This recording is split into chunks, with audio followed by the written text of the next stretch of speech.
Hello बच्चों, मैं Mansi Sharma mission ज्ञान से स्वागत करती हूँ आप सबका वेदांता के CSR रीलर्निंग इनिशिएटिव में।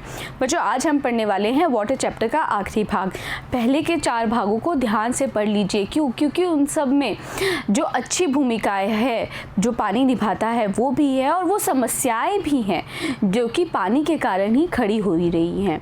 अब हम उसके बारे में थोड़ा सा और जानेंगे, और हम ये जानेंगे कि किस तरीके से इन समस्याओं का निवारण हम कर सकते हैं। चलो अब और करते हैं शुरू।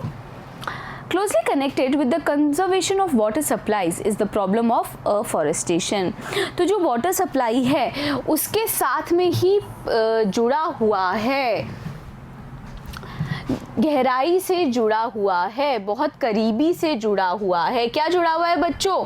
समस्या किस चीज़ की? The problem of afforestation, one रोपण की जो समस्या है वो जुड़ी हुई है। The systematic planting of suitable trees in every possible और इवन इन इम्पॉसिबल एरियाज। अब अफॉरेस्टेशन है क्या बच्चों? एक सिस्टमैटिक प्लांटिंग मतलब सुनियोजित पौधारोपण का तरीका ऑफ सूटेबल ट्रीज उपयुक्त पेड़ों का, एवरी पॉसिबल जहाँ पर भी हो सके, संभव हो सके ऐसी जगह, और इवन इन इम्पॉसिबल एरियाज, और उन क्षेत्रों में भी जहाँ पे असंभव हो। And the development of what one can call civilized forest, और डेवलपमेंट करना, निर्माण करना किसका? सिविलाइज्ड फॉरेस्ट्स का। अभी मैं आपको और डिटेल में बताऊंगी कि सिविलाइज्ड फॉरेस्ट है क्या। As distinguished from wild and untamed jungle, ये जो civilized forest है इनमें हम इनको अलग कर सकते हैं या हम फ़र्क कर सकते हैं किससे? wild and untamed jungles, जंगली और अनियंत्रित जंगलों से। is one of the most urgent needs of India। यही भारत की आज की सबसे ज़्यादा अर्जेंट नीड है। अब बच्चों चीज़ समझो, सिविलाइज्ड फॉरेस्ट क्या है? सिविलाइज्ड फॉरेस्ट का मतलब होता है एक ऐसे जंगल जिनको हम उगाते हैं, अपने आप हम उगाते हैं। वो जंगल नॉर्मली क्या होते हैं? ज़्यादातर जंगल अपने आप ही बनते हैं। एक पेड़ उगा, उसकी छाँव में दूसरा पेड़ उगा, कोई भी पेड़ कहीं पर भी उगा हुआ होता है। एक तरीका नहीं होता उनके बढ़ने का, उगने का, है ना। लेकिन एक ऐसा जंगल जो कि हम बनाते हैं एक सुनियोजित तरीक़ों से, उपयुक्त पेड़ों के मदद से, उसको क्या बोला जाता है? सिविलाइज्ड फॉरेस्ट बोला जाता है। तो यहाँ पे जो लेखक है वो यही बात कर रहा है कि अगर ये जो प्लांटिंग है, ये जो हम सुनियोजित प्लांटिंग अगर करें तो क्या होगा? कहाँ पे हमें ये सुनियोजित प्लांटिंग करनी होगी बच्चों? उस हर क्षेत्र में जहाँ पे संभव हो सके, और हर उस क्षेत्र में भी जहाँ पे असंभव हो। तो ज़्यादा से ज़्यादा जितना हो सके हमें पौधों को उगाना है, पेड़ों को उगाना है। और ऐसे जो जंगल जब उगेंगे उनको हम उनका फ़र्क कर सकते हैं, उनको अलग कर सकते हैं। किन से? उन जंगलों से जो कि कैसे हैं? जो कि जंगली हैं और जिनको हम नियंत्रित नहीं कर सकते। और यही देश की आज की सबसे ज़्यादा बड़ी ज़रूरत है। Such plantations would directly and indirectly prove a source of untold wealth to the country। अब आप लोग ये सोचो कि भाई इन सब का, ये जो वन रोपण है इसका फ़ायदा क्या है? हम अब इसी के फ़ायदे के बारे में पढ़ने वाले हैं। क्या है फ़ायदा? सच प्लांटेशंस, ऐसे जो पेड़ उगाने की जो तरीके हैं, ये जो इतने सारे पेड़ उगेंगे, ऐसे जो जंगल उगेंगे, वो डायरेक्टली और इनडायरेक्टली, सीधे तरीके से या फिर इनडायरेक्टली क्या होंगे? एक सोर्स की तरह प्रूव होंगे आज की इस देश के लिए। They would check soil erosion. कैसे हमारी देश की मदद करेंगे बच्चों? किस तरीके से देश की अर्थव्यवस्था में मदद कर सकते हैं? देखो, they would check soil erosion. वो क्या करेंगे? जो सॉइल इरोजन है, ये जो धरती का कटाव होता है, ऊपर की उपजाऊ मिट्टी का कटाव है, ये इसको रोकेंगे। चेक करेंगे मतलब रोकेंगे। And conserve the rainfall of the country. और जो देश के अंदर बारिश होती है उसको भी क्या करेंगे? उसका भी संरक्षण करने में मदद करेंगे। From flowing away to waste. और उस बारिश के पानी को संरक्षित करने में मदद करेंगे जो कि बह जाता है और बर्बाद हो जाता है। and would provide the necessary supplies of cheap fuel. ये जो जंगल है वो क्या करेंगे, ये सस्ता फ्यूल भी देंगे, सस्ता ईंधन भी हमको देंगे, सप्लाई करेंगे। चीप फ्यूल मतलब सस्ता ईंधन भी हमको देंगे। And thus render unnecessary wasteful conversion of farmyard manure into a form of fuel। और इसी तरीके से क्या करेंगे बच्चों, ये जो कन्वर्जन हो रहा है, रूपांतर हो रहा है किसका, फार्म यार्ड मैन्योर का। फार्म यार्ड क्या होता है बच्चों, जो पशु आहाता होता है और उसके द्वारा वो जो खाद बनाई जाती है उसका भी रूपांतर करने में मदद करेंगे। The measures necessary to control the movement of water and conserve its supplies can also serve subsidiary purposes. तो एक तो ये जो उद्देश्य है वो ये पूरा कर रहे हैं वो सारे पेड़। क्या उद्देश्य है बच्चों, वो क्या करेंगे, ये जो धरती का कटाव है उसको रोकेंगे, जो बारिश का अच्छा पानी बह जाता है उसको रोकेंगे, और क्या करेंगे, सस्ता ईंधन हमको देंगे। लेकिन इसके अलावा the measures necessary to control, जो उपाय है जिसके द्वारा काबू किया जा सकता है द मूवमेंट ऑफ वाटर, पानी के इस मूवमेंट को, पानी के इस बहाव को, एंड कंजर्व इट सप्लाईज, और इसकी जो सप्लाई है उसका संरक्षण करने में कैन ऑल्सो सर्व, एक निभा सकता है क्या, सब्सिडरी पर्पस यानी कि सहायक उद्देश्य of value to the life of the country.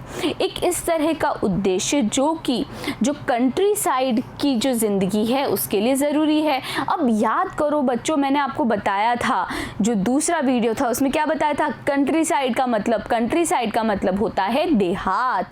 जी हाँ, तो ये जो हम संरक्षण करते हैं पानी का और उसके जो सोर्सेज हैं उसका, वो एक सहायक उद्देश्य भी हमारा सॉल्व कर देते हैं। और वो सहायक उद्देश्य जब सॉल्व करते हैं वो सबसे ज़्यादा महत्वपूर्ण किसके लिए होता है, देहात या फिर गांव वाले लोगों की जिंदगियों के लिए।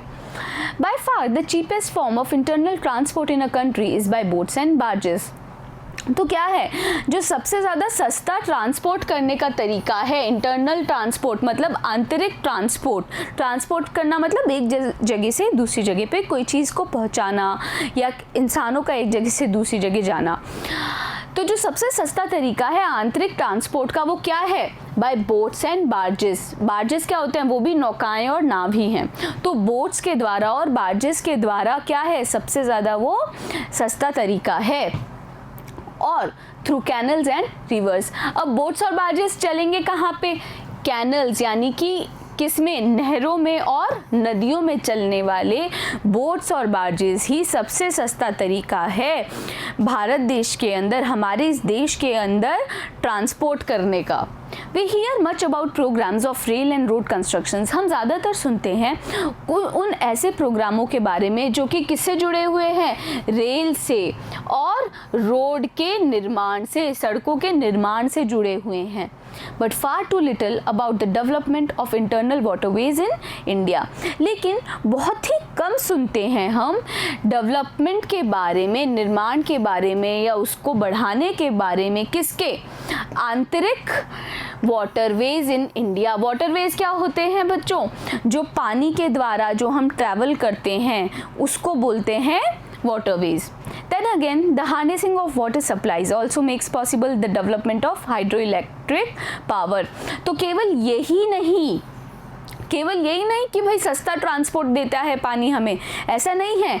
जो पानी है उसका जो हार्नेस करना है, मतलब उसको जो उपयोग में लेना है, वो संभव कर देता है, मेक्स पॉसिबल, वो संभव कर देता है the development of hydro electric power. Hydro electric का मतलब क्या होता है, जल विद्युत की पावर जो होती है, हम उस पानी को जल विद्युत की पावर बनाने में भी काम में ले सकते हैं। The availability of electric power would make a tremendous difference। तो जो अवेलेबिलिटी है किसकी बच्चों, इलेक्ट्रिक पावर की, वो बहुत ज़्यादा, ट्रेमेंडरस का मतलब क्या होता है, आश्चर्यजनक रूप से क्या करेगी, फ़र्क ले आएगी to the life of the country side.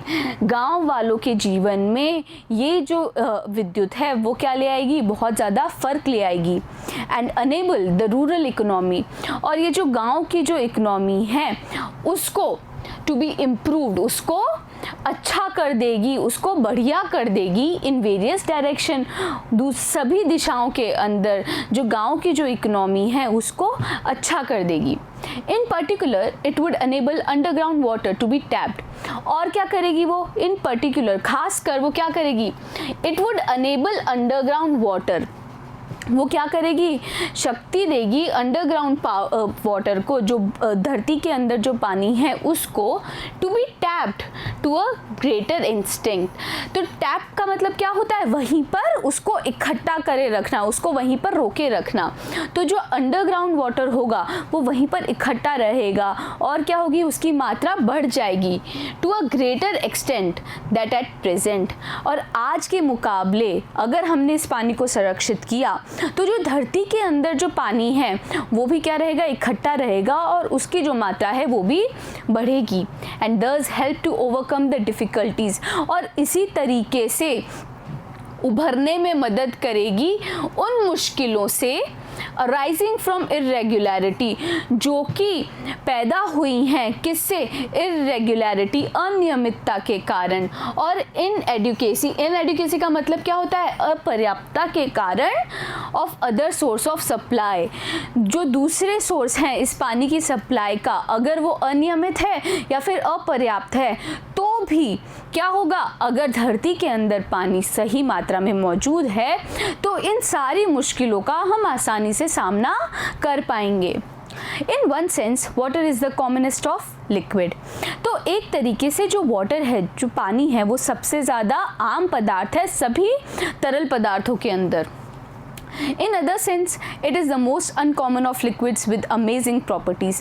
तो एक तरफ तो पानी बहुत ही आम सा दिखने वाला तरल पदार्थ है, लेकिन दूसरी तरफ ये सबसे ज़्यादा अनकॉमन पदार्थ भी है, जिसकी क्या है, अमेजिंग प्रॉपर्टीज़, यानी कि अद्भुत प्रॉपर्टीज़ हैं बच्चों, विच आर रिस्पॉन्सिबल, जो कि रिस्पॉन्सिबल हैं फॉर इट्स यूनिक पावर, उसकी ये जो खास ताकत है उसके लिए, of maintaining animal and plant life. और यूनिक ताकत कौन सी है, वो क्या कर सकती है, मेंटेन कर सकती है एनिमल, जानवरों की और पेड़ पौधों की ज़िंदगी को बनाए रख सकती है। मेंटेन कर सकती है मतलब बनाए रख सकती है। The investigation of the nature and properties of water, तो जो इन्वेस्टिगेशन है यानी कि जांच है, जो प्रॉपर्टी है, जो कि पानी की जो प्रकृति है और उसकी जो प्रॉपर्टीज़ हैं उनकी, therefore is the highest scientific interest, इसी कारण से सबसे ज़्यादा क्या है, साइंटिफिक यानी वैज्ञानिक दिलचस्पी का, इंटरेस्ट यानी दिलचस्पी का कारण है।